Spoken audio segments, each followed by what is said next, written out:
Hello, everyone. Welcome to Bartell's Money Talk. And if you want to learn about investing, if the way that the stock market is going and the tariffs are causing you fear, stay here with us. My guest today is going to discuss all of that. We're going to also discuss how you can leave your 9 to 5. And Fadi, can you introduce yourself to the audience? Hi, Teresa. Happy to be here. My name is Fadi. I'm the founder of Legacy Wealth Builder Academy. And what I do is I help people try to break from the 9 to 5. Basically, I teach them how to invest in real estate, not real estate, stocks and options. I'm a real estate investor myself.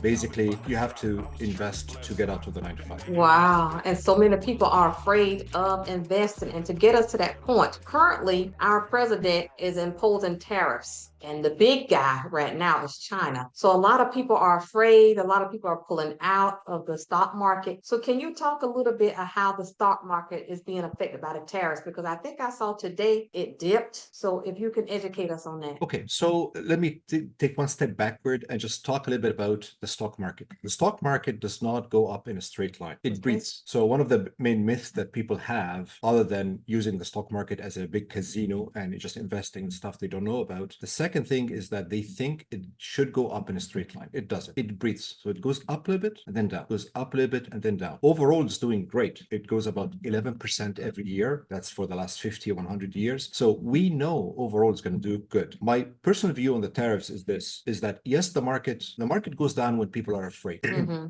But whether there were tariff problems or not, the market will find a way to go down every now and then. So the market has been doing very well for the last 2 years. It was time to do a little bit of correction. We know that every year it goes down once for 20%. We know that. So my personal view is this, even if the tariffs were not there, the market will find something to correct. The reason might be different. It might be the war in Gaza. It might be the war in Ukraine. It might be COVID. It might be some issue in Mozambique. It might be the tariffs, but it doesn't matter. Here's the point. If you know that you're investing in a good stock, and of course, you have to learn how to figure out what is a good stock because only 1% of the stock market is investable. You cannot approach the stock market as a casino because like it's a sure way to lose money. You cannot buy a stock because your friend is telling you that. Like a real estate investor, if you want to buy an investment property, you have to ask questions. Everybody does that. You will ask, how much is it? What are the expenses? Is it cash flowing? What is the cap rate? How is it good location? The problem here is that people invest that much time in buying a new refrigerator more than any work to figure out if the stock that they're going to buy is good or not. That's why everybody, a lot of people you hear are losing money because they don't know what is a good stock. That's number one. Number two, you have to understand the behavior of the market. Another myth is that the market will go up all the time. No, even with a good stock like Meta, for example, and again, I don't want you to take this and go buy Meta. You have to do your own due diligence, but Meta is a very good stock. At some point it was $400 and then within a year it went to 80 Wow. and right now it's at 700. If you don't know that Meta is a good stock, what do people do? They wait till it goes down and then they sell at the lowest point, right? If you leave yourself without any education, what people do is that they buy at the highest point because it has been going up for a little bit, and then they wait till it goes down, they panic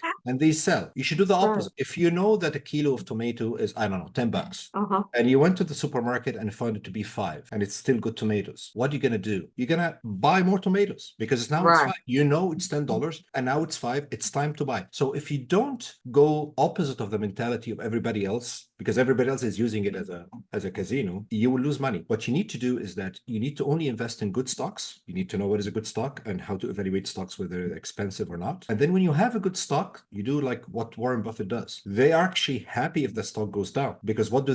They buy more Buy more. because Peter Lynch, who's a very good investor, legendary investor, he told us that in the short term, and by the way, in the stock market, short term means 2 years. It's not a week or two. In the short term, there is absolutely no correlation between the stock price and the value of the company. So the value of the company can be really good, and you can see the stock price going down because people are afraid of COVID. COVID has nothing to do with Meta, but again, and there is 100% correlation on the long term. Long term means 5 years plus between the value of the stock and the price, which means what? Means that if we know that we have a good stock, then all what we need to do is not sell at the lowest point. We don't panic. If we know it's a good stock, I will buy more and I will wait, and it will surely go up. The more you hold the stock, the less risk it is. Okay. There is 1% chance you're not gonna make money if you hold the stock for 25 years. There's a 5% chance that you're gonna lose money if you hold the stock for 20 years. So the less amount of time, if you go with the trader mentality that you want to buy it today and tomorrow you're going to make a lot of money. That's not a consistent way of making money. There is humongous amount of profits you can make in the stock market if you know what you're doing. And it's not that difficult, by the way. It just, you need to level set on logically what is a good stock. Is it expensive or cheap? And you hold it for long term. And that's really basically it. So coming back to your question, the tariffs, I really do not care why the stock market is going down. All what I care about is all my focus is to acquire good stocks at a good price, and I just wait. And I just wait. It's just simple. I know if the tariffs were not there, the market would have corrected. It's not new. We know that 2-3 times a year it goes down by 5%, one or twice 10%, once every year 20%, once every 2-3 years it goes by 30%. We know that. There is nothing new about it. However, then the normal people will panic to the nth degree if the market is going down. It has to go down. Like, it doesn't go in a straight line. Don't expect it to go in straight. Like, it's as if you look at your child and it's inhaling, and as soon as it exhales, you want to go to the doctor. Like, it's normal. It's normal. It is normal. It is normal. And if you don't know it's normal, you will panic. But if you know it's normal, then it's time to buy when it goes down. Like, a lot of people who know what they're doing, they are actually leaving cash on the side. For example, Warren Buffett sold a little bit of their Apple, and we didn't know why, because he wants cash to deploy it at this time when it goes down. Like, why would you buy something at the highest price? Like, you do that with everything you buy, a car and stuff. You go shop for the lowest price. So why wouldn't you do the same in the stock market? It's just that we are geared, and everybody around us are using it as a casino. So we think that's the norm. By the way, I just want to confess something. 12 years ago or 10 years ago, I was a real estate investor, and I thought that anybody who is investing in the stock market is not a responsible investor. That's my view. And I went to this course basically just to prove the guy wrong, just to prove it to myself that it doesn't work. And I was very pleasantly surprised, and I was converted at that time. And I stopped now because it took a lot of time. So you believe in the stock market? Because I'm not an investor, I'm not a financial advisor, but I've been around long enough to know that when the market dips, that's when dollar cost averaging really pays off. And It does. even without dollar cost averaging, if you know you have a good stock, would you buy it at $10 or at $5? It's just simple. If you know it's a good stock and the value is there. Remember, a lot of times the stock goes down and the company is doing well. How do we evaluate stocks? Stocks are businesses. We're not buying lottery tickets. And a lot of people are buying lottery tickets. We're not buying lottery. We're buying businesses. So you treat it as if it's a commercial property or an investment property you're buying and rent it. You got to ask, what is the rent? How much rent? So if the company is making money, it's doing earnings and really solid earnings, and you understand that in the short term, anything can happen with the price. The price has nothing to do with the value in the short term. I teach people that in the short term, it's as if somebody who's drunk wakes up every morning and assigns prices to the different stocks. Absolutely has nothing to do with the value of the company. So if you know that Meta is a good stock and you bought it at 300 and it went to 80, you buy more because it's a good stock. Meta went down, all the companies went down in COVID. What does have COVID do with a lot of like Apple or Amazon or some companies actually did very, very well in COVID, but still the stock price went down. So it needs a little bit of education, and it needs to have a little bit of stamina that if you know what you're doing, you don't care if people are afraid that the tomatoes went to $5. Right? Like, I don't care if people think that tomatoes are $5 now, it's the end of the world. I don't care. If I know that I need tomatoes, went down to $5, all what I'm thinking about is time to do salad. Right. That's true. So I like that example. That's very, very good. But I think like a lot of our listeners are young males between 35 to 45. Can you explain what casino investing is? Casino investing means, like when you go and buy a lottery ticket, there's absolutely no intelligence in it, right? There's no research you can do. And if you go and approach the stock market as a casino, that's what you're gonna get. You're not gonna do well. Very different than educated investors who understand that they're buying businesses. Understand this. Like, remember, when you buy stock, you buy a business. It's as if you're buying Apple, not the iPhone. You're buying the company itself. So if you want to buy a business, you need to figure out if it's a good business. What is a good business? What is the definition of a good business? Is it's making money. That's what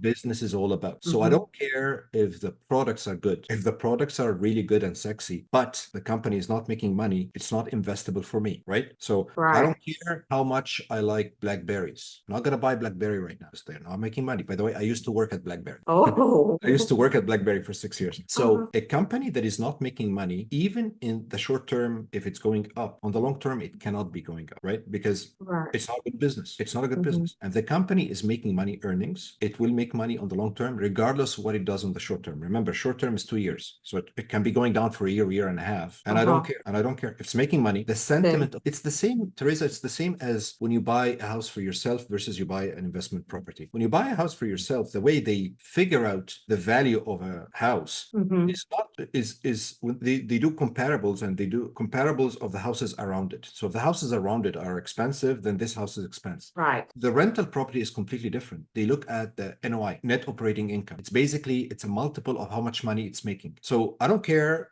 if if the houses are expensive around it. If it is by itself, it's not making money. It is not a good rental property. So one way of doing things, which is the personal house, it's all about sentiment. If the area around the house is full of gardens and flowers, then the property will be very expensive. Okay, because it's the sentiment of the people, how it looks like, right? Right. That's the short-term stocks thing. It's just that what people around you think of the stock. It has nothing to do with the reality of we're actually buying a business. You cannot buy a business looking at the comparable of the other businesses around it. I don't care. Maybe everybody around it is making money, but this company is not. Then I don't care what's happening around it. If you're approaching it like a business and you're asking the right questions, how to evaluate a business, then it makes it like the questions that you should ask is how much earnings are they making? Are they making what? How is the balance sheet looking like? Do they have assets? How much debt do they have? Do they have free cash flow? Same as any like us families. If a company has a lot of cash flow versus a company that does not have a cash flow, the company that has cash flow, they can buy other businesses, they can invest in R&D, they can buy back the stock, they can acquire new, like they can do a lot of other stuff to grow their business versus another company that doesn't have cash flow. So it's not really that complicated of a concept. It's just that, and I'm not blaming anybody because nobody really teaches us. I had to figure out this stuff by myself. Right. Like schools do not teach us how to buy a rental property or how to buy stock because the whole thing is geared towards breeding employees. And if you read the cash flow quadrant, suggesting to everybody to read this book, it's a great book, very important. If you're the young listeners out there, it's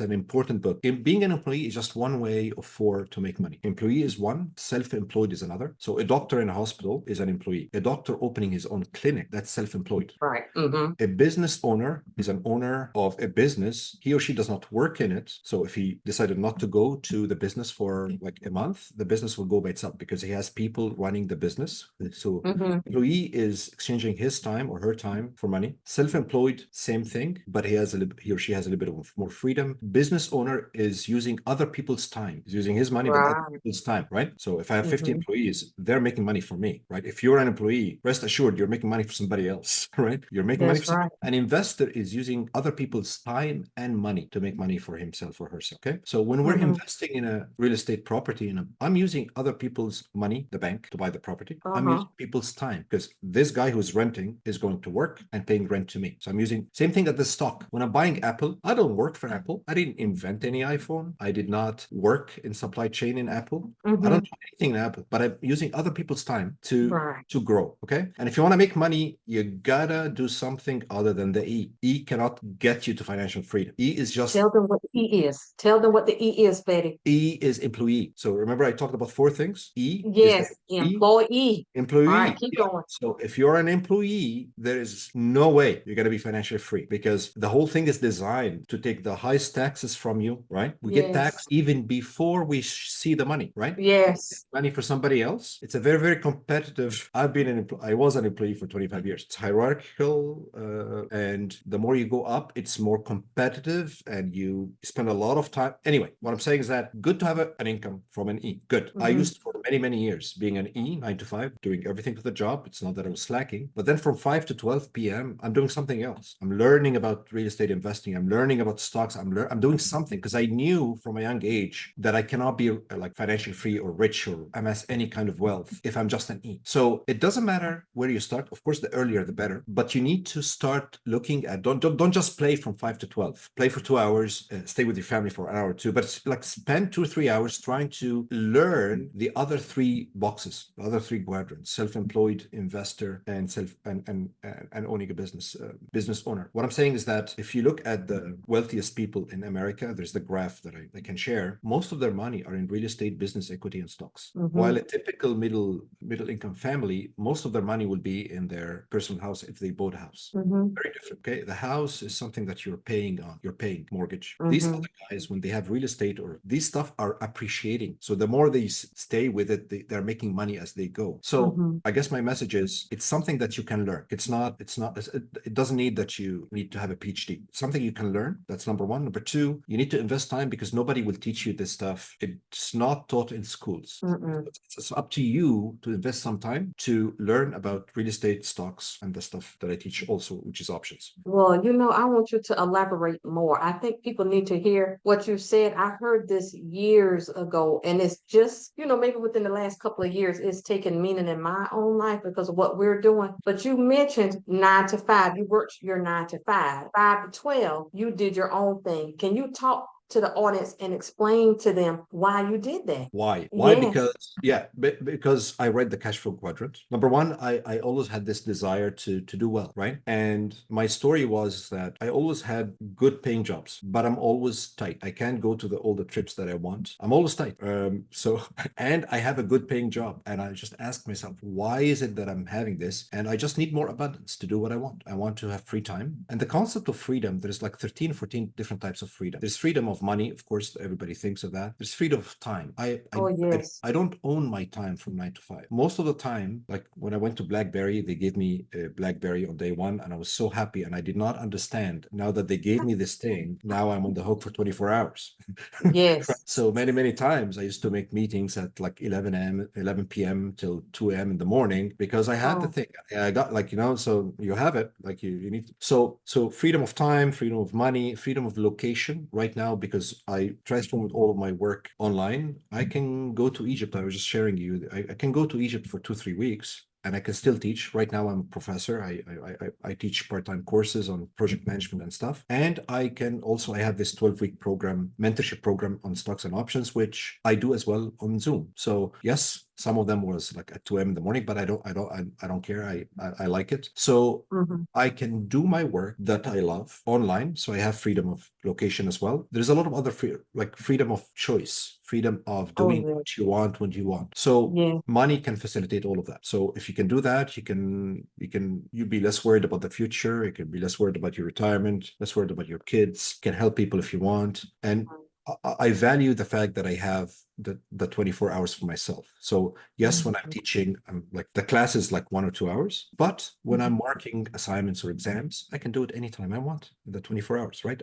It's not Right. that I have to be in a place from 9 to 5. I Mhm. own my own time. So the reason I did that, because I wanted freedom, all these types of freedom, and I know that I could not get it by E. And I read the cash flow quadrant, and I figured out that, okay, if I want to do this, I have to venture into investing. So I took courses and I worked on myself. And of course, I did a lot of mistakes, because again, I always have this thing that if your parents are not multimillionaires and they do not teach you this stuff, Right. then you have to figure it out by yourself, right? So I took Yes. a lot of courses. I went into clubs that, had this club called Rain Real Estate Investment Network that I joined, and I rubbed shoulders with a lot of people who have 10 properties, 50 properties, 300 properties. So I learned that people normally like me can have 300 properties. How did they do that? And they were not rich.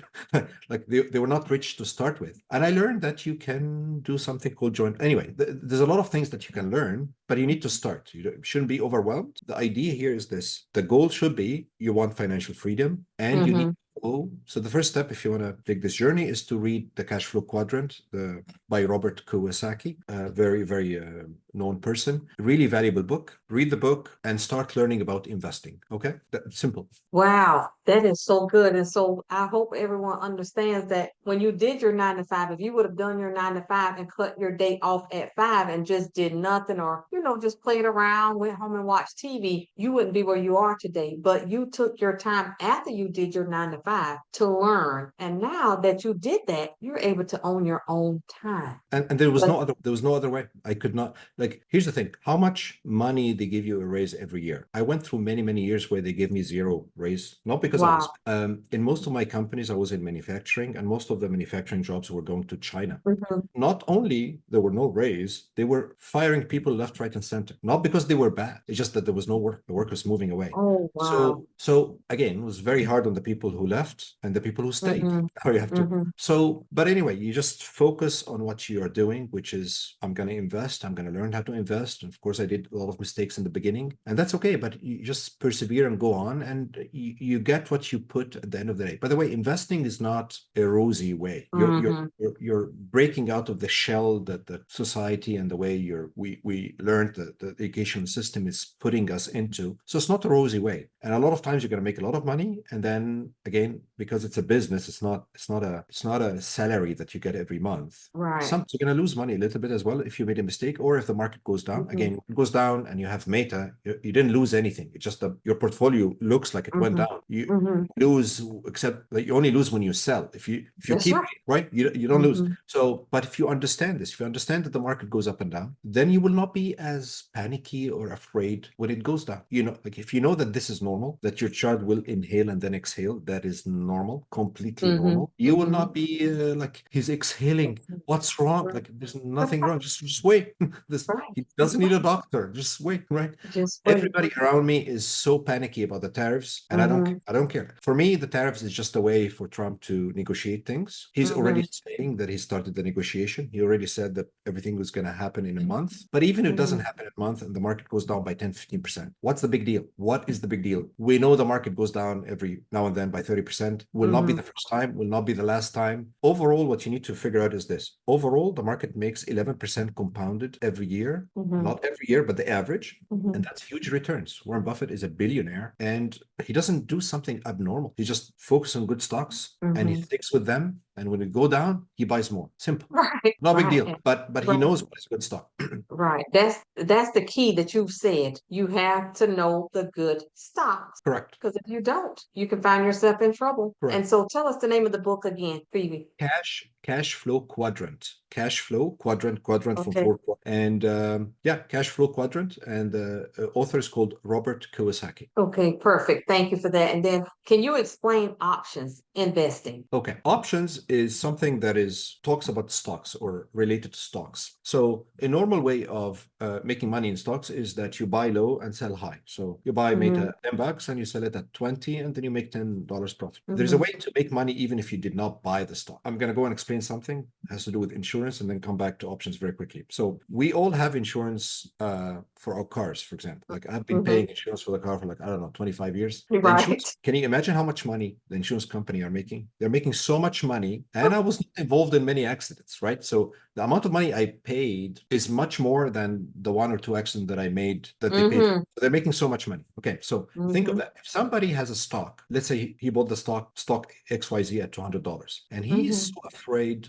that the stock will go down to 190. Doesn't know that the XYZ is a good stock. He's just so afraid. He can come to me and say, Fadi, I know that you like XYZ and you want to buy XYZ at 200. I want to agree with you on something. If it went down to 190, can you buy it from me at 190? So Hmm. what this guy is doing is that he is actually buying an option. He will have the option of selling that stock to me at 190 if he wants to. Okay. I am the seller of the option. It's as if I'm selling insurance. I'm selling insurance because at the discretion of the buyer, if it went down to 190, he can sell it to me because that's the agreement. Okay. So Okay.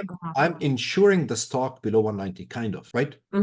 Hmm. And for that, just because I agreed to buy it, he will give me $10. Okay. Okay. So from my point of view, I did my homework. I know XYZ is a good stock. I actually want to buy it at 200. And if the guy comes to me saying, can you buy it for me at 190? Because I know it's a good stock, that's even a better deal for me because I'm gonna buy it at 190. It's a discounted price, right? Hmm. Mhm. Not only that, he's going to give me $5 or $10 just because I agreed to buy it, right? I didn't buy it yet, but he's going to give me money. So this money is income generation opportunity. So really, if I got $5 because of this agreement, by the way, Mhm. options are always in the time period. So let's say we went into a contract for a buck. So if the time comes and I had to buy it at 190, really I bought it at 185. Makes sense? Mhm. Because Right. so Mhm. options basically is explaining the word options. It gives the buyer of the option the right to exercise something. It's as if I come to you saying, Teresa, I want to buy your house in the next month at an agreed to price. Let's say right now, today, it's, I don't know, let's say it's a $300,000. If Mhm. it went down to 290, I want to buy it from you at 290 in the next month. And for that, I'm just going to give you $5,000 if you just agree to that. So here, I will have the option to buy your house at 290 in the next month if I want to. Okay. So the word option comes from this. And there's a seller and there's a buyer. Of Uh-huh. course, there's much more into it. I don't want to confuse people, but the idea here is this. It's an option for somebody to do something. And I use it as insurance, where I am the insurance company. And of course, as an insurance company, I don't insure any stock. I only insure good stocks, right? Because if you're an Mhm. insurance company, you don't want to insure all the houses in Florida in the hurricane belt for flooding. Right. You don't want to do Right. that. You're going to lose money. So I only insure good stocks that I Okay. know they're good, whereby the worst case scenario is that I'm going to buy the stock at a discounted price. And for that, I'm going to get money. So it's like basically, if you do it the way I'm teaching, it's really, really lucrative and really good. Wonderful. Well, Fede, I have enjoyed you. And before we end all this education, can you give our listeners three takeaways from what you've said that can make their lives better, especially breaking the E mentality, which is employee? Okay. So first thing is understand that you got to go beyond 9 to 5, your work. So yes, of course, we all started by having the work, the 9 to 5. But if Mm-hmm. you like, some people are totally okay being an employee all their life because all what they want Mm-hmm. is, and that's okay if that's what you want. But if you want Mm-hmm. more, if you want freedom, all the types of freedom, then you cannot get that from an E. You cannot, because they just suck all the time from you. So you have to venture into the other quadrants. A very good way to educate yourself on that is to read Cash Flow Quadrant by Robert Kiyosaki. So you have to, it's a paradigm shift, right? You don't have to do anything right now, just work on your mind that you have to go into these three. Mm-hmm. Or for me, the investor is the best thing. Number two, you have to learn how to do it because you don't know how to do it, right? So you Mm-hmm. have to invest time going into YouTube. There are free channels and there are paid ways to do it. You start with a free channel. You learn a lot from YouTube. There's so many, basically information right now is commoditized. It's free. So you can Mm-hmm. learn anything you want. With Right. YouTube. What I did is that I learned from YouTube and I invested in courses because I wanted to reduce the amount of time of my learning curve, right? Again, my Mm-hmm. family wasn't millionaires and I Mm-hmm. need to know how people lose money because that's important, how to do it. Mm-hmm. So number one is understand that you cannot be an employee and get freedom. You can't. Number two, you have to invest time in learning how to be good in stocks and in real estate or whatever other investment that you want. There's so many ways to do real estate. There's so many ways to do stocks. You have to invest time in learning that. Number three, you have to make sure or be very careful that the game of investing is not really about making money. It's about not losing money. Again, because when you venture away from the E, it comes with its own risks, right? Mm-hmm. So Mm-hmm. you cannot tell me if somebody convinced you, let's go invest in lottery tickets. That's a really stupid way of doing it. Why? Because they can tell you you can make so much money, you can make 50 million. Okay, but you have to look at the risk. Again, in this arena of investment, you have to always look at risk and ROI. ROI, return on investment, how much money you're getting. But understand, the more ROI you get, there's always a bag of risk linked to it. You cannot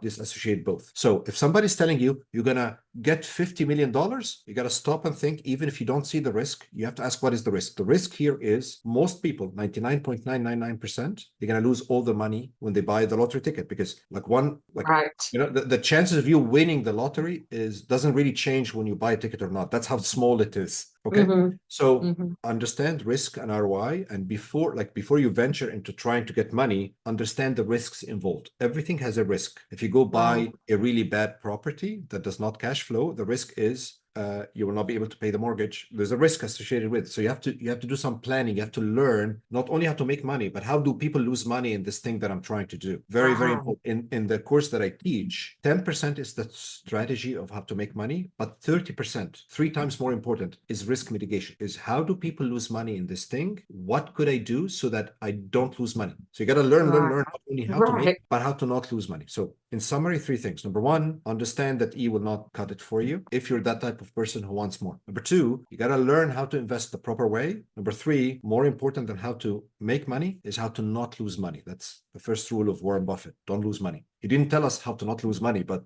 he made it very clear that don't lose money. And the second rule is don't forget rule number one. So that's my 3 things. I love it. Well, now, Fadi, you have been so good. Can you tell the listeners how to get in touch with you if they want to get more? Okay, so my website is called Legacy Wealth Builder Academy. You can email me at info@legacywealthbuilderacademy.com, or you can just find me on LinkedIn, Fadi Habib, FADIHABIB. Okay, well, Fadi, thank you so much. This has been very informal, very informational. I learned things also. I'm sure the listeners heard too what you were saying. And I want to thank you again for joining Bartelle's Money Talk. And I look forward to having you again. Teresa, was my pleasure. I enjoyed talking to you. And wonderful. Okay, thank you. Thank you.